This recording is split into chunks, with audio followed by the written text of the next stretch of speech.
로마서 5장 12에서 21절 말씀입니다. 그러므로 한 사람으로 말미암아 죄가 세상에 들어오고 죄로 말미암아 사망이 들어왔나니 이와 같이 모든 사람이 죄를 지었으므로 사망이 모든 사람에게 이르렀느니라. 죄가 율법이 있기 전에도 세상에 있었으나 율법이 없었을 때에는 죄를 죄로 여기지 아니하였느니라. 그러나 아담으로부터 모세까지 아담의 범죄와 같은 죄를 짓지 아니한 자들까지도 사망이 왕노릇하였나니 아담은 오실 자의 모형이라. 그러나 이 은사는 그 범죄와 같지 아니하니 곧 한 사람의 범죄를 인하여 많은 사람이 죽었은즉 더욱 하나님의 은혜와 또한 한 사람 예수 그리스도의 은혜로 말미암은 선물은 많은 사람에게 넘쳤느니라. 또 이 선물은 범죄한 한 사람으로 말미암은 것과 같지 아니하니 심판은 한 사람으로 말미암아 정죄에 이르렀으나 은사는 많은 범죄로 말미암아 의롭다 하심의 이름이니라.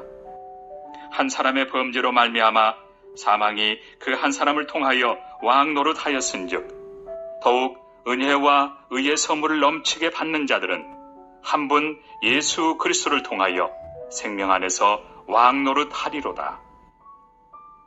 그런즉 한 범죄로 많은 사람이 정죄에 이른 것 같이 한 의로운 행위로 말미암아 많은 사람이 의롭다 하심을 받아 생명에 이르렀느니라.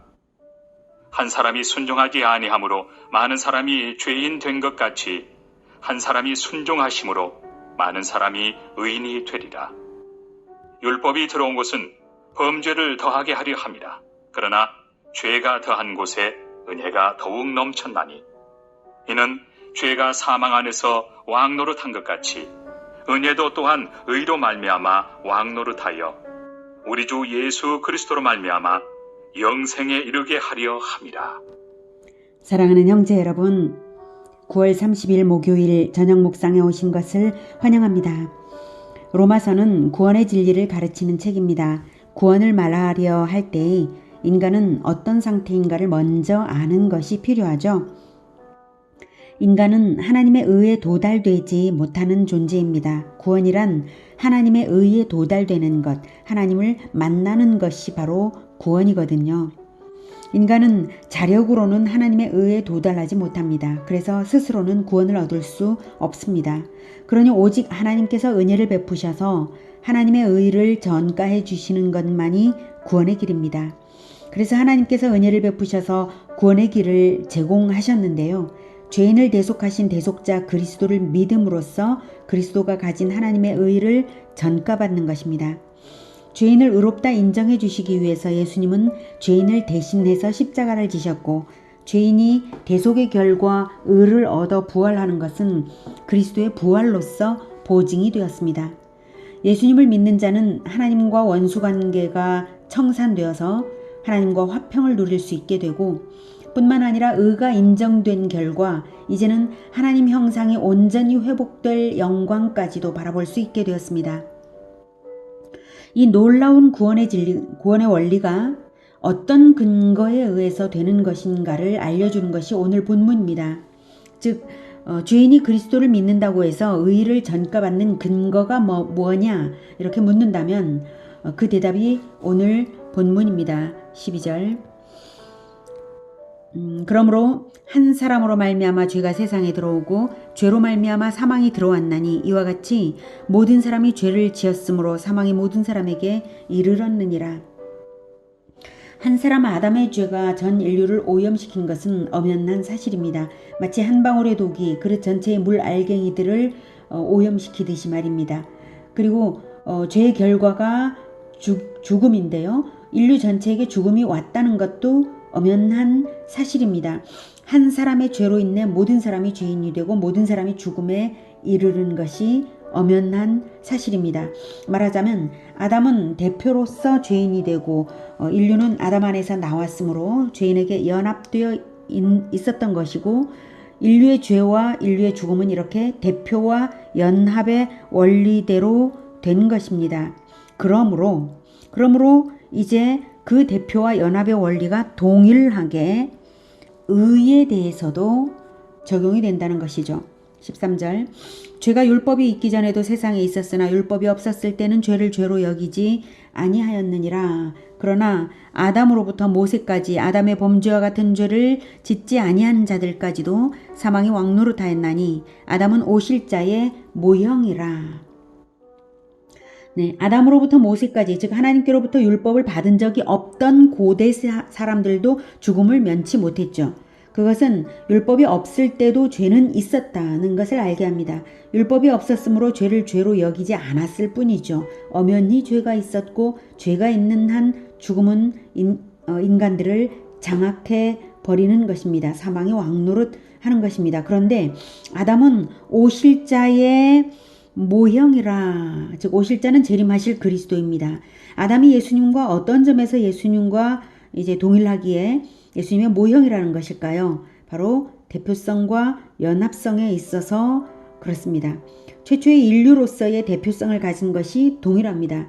아담이 인류를 대표하고 아담과 연합된 인류가 아담의 죄로 인한 죽음을 겪고 있죠. 마찬가지로 예수 그리스도가 성령을 받아 새 생명을 얻은 새 인류를 대표하고 예수님께 연합된 새 인류가 예수님의 의로 인한 생명을 누리고 있죠. 15절 그러나 이 은사는 그 범죄와 같지 아니하니 곧 한 사람의 범죄로 인하여 많은 사람이 죽었은즉 더욱 하나님의 은혜와 또한 한 사람 예수 그리스도의 은혜로 말미암은 선물은 많은 사람에게 넘쳤느니라. 자, 그러나 이 은사는 그 범죄와 같지 아니하니, 이것은 대표와 연합의 원리는 똑같이 적용되지만 아담에게도 예수님에게도 아담은 범죄로서 적용되었고 예수님은 의로움으로써 적용되었다. 똑같지 않다. 이렇게 말하고 있는 것입니다. 자, 곧 한 사람의 범죄 이렇게 쭉 읽었는데요. 네, 아담의 경우에는 한 사람 때문에 그 한 사람 아담 때문에 모든 사람이 유죄 판결의 심판을 받게 되지만 은사는 다르다라고 했죠. 은사 즉 은혜의 경우에는 의를 얻게 하는, 의를 전가해 주시는 은혜의 경우에는 죄 지은 많은 사람이 은혜를 입어 무죄 판결을 받았습니다. 그 대표성과 연합성의 원리가 똑같은 원리가 적용되지만 서로 전혀 정반대의 것이 적용되어서 정반대의 결과가 나타나고 있다는 것을 말하고 있는 것입니다. 17절 그래서 16절 또 이 선물은 범죄한 한 사람으로 말미암은 것과 같지 아니하니 심판은 한 사람으로 말미암아 정죄에 이르렀으나 은사는 많은 범죄로 말미암아 의롭다 하심에 이름이니라. 17절 한 사람의 범죄로 말미암아 사망이 그 한 사람을 통하여 왕노릇하였은즉 더욱 은혜와 의의 선물을 넘치게 받는 자들은 한 분 예수 그리스도를 통하여 생명 안에서 왕노릇하리로다. 네, 대표와 연합의 원리가 한 사람의 죄로 인해 인류에게 죽음에 장악되어 있는 것 같이 인류가 죽음에 장악되어 있죠. 죄로 인해. 그런 것처럼 똑같은 원리로 한 사람의 의로 인해 모든 믿는 자에게 생명이 왕노릇하는 것입니다. 18절 그런즉 한 범죄로 많은 사람이 정죄에 이른 것 같이 한 의로운 행위로 말미암아 많은 사람이 의롭다 하심을 받아 생명에 이르렀느니라. 한 사람 즉 아담이 순종하지 아니함으로 많은 사람이 죄인 된 것 같이 한 사람이 즉 예수님 한 사람이 순종하심으로 많은 사람이 의인이 되리라. 같은 내용을 부연하고 있습니다. 율법이 들어온 것은 범죄를 더하게 하려 함이라. 그러나 죄가 더한 곳에 은혜가 더욱 넘쳤나니 이는 죄가 사망 안에서 왕노릇한 것 같이 은혜도 또한 의로 말미암아 왕노릇하여 우리 주 예수 그리스도로 말미암아 영생에 이르게 하려 함이라. 과거에 죄가 왕노릇을 했다면 이제는 은혜가 왕노릇을 하게 하기 위해서 율법이 죄를 깨닫게 하는 기능을 했다는 말입니다. 율법을 주셔서 죄를 깨닫게 하는 기능을 하신 이유는 바로 은혜가 왕노릇하게 하는 그 최종 결과를 위하여서 주셨다는 것입니다. 범죄를 더하게 하려 함이라. 율법이 범죄를 더하게 하려 한다는 것은 율법이 죄를 더 짓게 만드는 역할을 했다는 뜻이 아닙니다. 죄를 더 깨닫게 하는 역할을 했다는 뜻입니다. 그럼으로써 죄를 깨달음으로써 죄가 더욱 더 깨달아진 곳에 은혜가 더욱 넘쳤다, 이런 뜻입니다. 죄가 더한 곳에라는 것은 죄가 더 많은 곳에 은혜가 넘쳤다 이게 아니고요. 죄가 더 깨달아진 곳에 은혜가 더욱 넘쳤다 이것입니다. 죄가 사망을 가져왔는데 사망 때문에 죄가 더욱 왕노릇을 했으니 이제 죄를 깨닫고 사망을 원통해 하면서 회개하는 마음을 가지는 과정을 거쳐야만 그리스도로 말미암아 영생에 이르는 것이 하나님의 놀라운 은혜인 줄을 비로소 깊이 알게 되거든요. 바로 그 과정을 주기 위해 율법이 먼저 들어왔다는 것이고요. 그러니 이제는 죽음이 두려워서 하는 종교 생활이 아니라 영생을 누리면서 은혜가 왕노릇하는 인생을 살라는 것입니다. 이제는 생명이 왕노릇하고 은혜가 왕노릇하는 것입니다.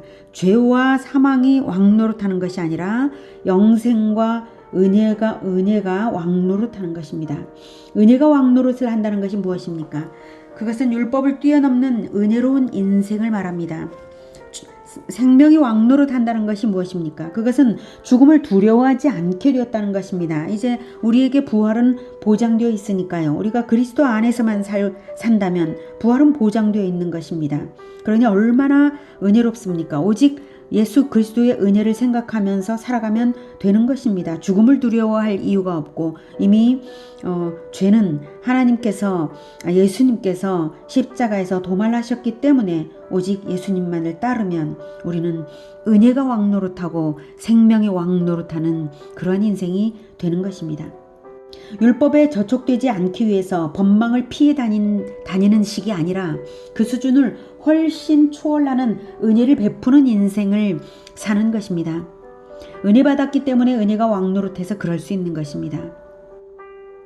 예수님께서 공격당할 줄을 아시면서도 보란듯이 38년 된 병자를 안식일에 고치시고 손 오그라진 자를 무리 가운데 세워서 안식일에 선을 행하는 것과 악을 행하는 것 어느 것이 옳으냐고 하시면서 보란듯이 안식일에 고쳐주셨던 것처럼 결코 정죄당할까 두려워할 필요가 없고 율법의 문자적 규정에 얽매일 필요가 없이 예수님처럼 은혜를 베푸는 인생이 되는 것입니다. 초월하는 율법을 초월해서 더욱 선행을 행하는 은혜를 베푸는 인생이 되는 것입니다.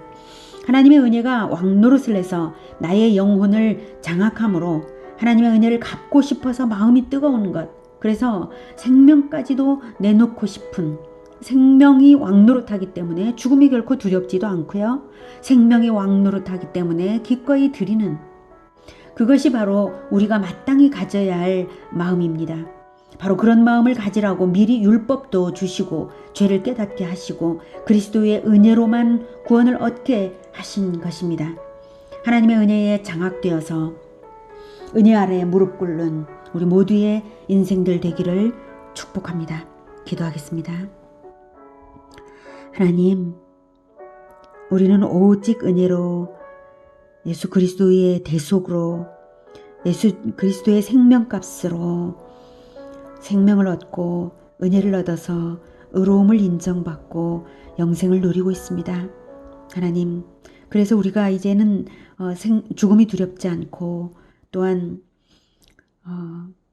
율법에 저촉될까봐 염려하는 차원이 아닌 진정으로 은혜에 감격되어서 기꺼이 감사해서 누리는 그러한 신앙생활을 하게 되었습니다. 정말로 감사합니다. 이 참으로 은혜로운 것을 깨닫게 하시니 주님, 우리가 이제는 소극적인 신앙생활이 아니라 눈치 보는 신앙생활이 아니라 오직 은혜가 왕노릇하고 생명이 왕노릇하는, 생명을 기꺼이 드리고 율법주의를 뛰어넘어서 은혜를 갚기 위하여 살아가는 우리 모두가 되게 주님 도와주시옵소서. 하나님처럼 우리도 은혜를 베푸는 자들 되게 주님 도와주시옵소서.